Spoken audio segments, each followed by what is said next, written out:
بسم اللہ الرحمن الرحیم۔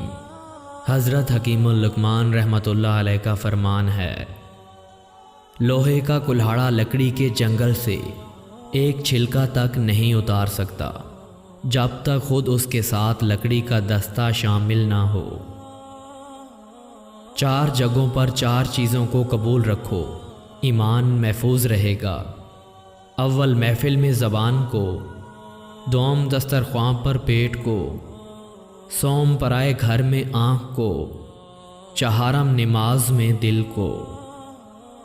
اگر کسی کے ساتھ دوستی کا رشتہ استوار کرنا چاہتے ہو تو پہلے یہ کام کر کہ مصیبت کے وقت تیرے کام آئے، اس کو غصے میں لا کر آزما۔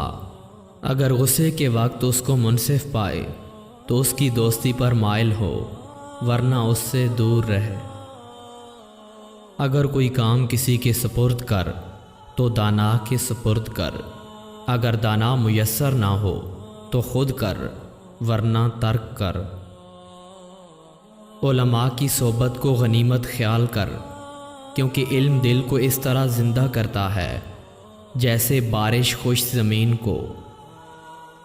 اگر کسی سے بات کرے تو آہستہ بول، کیونکہ آوازوں میں بری سے بری آواز گدھے کی ہے۔ اگر لوگ تجھے اس صفت کے ساتھ موصوف بتائیں جو کہ تیری ذات میں نہ ہو تو ان کی تعریف سے مغرور نہ ہو جا، اس لیے کہ جاہلوں کے کہنے سے مٹی سونا نہیں بن سکتی۔ جو کام کرو اللہ تعالیٰ کے لیے کرو، اس میں بندوں کا خوف نہ کرو۔ غصے میں ہاتھ کی اور دسترخوان پر پیٹ کی حفاظت کر۔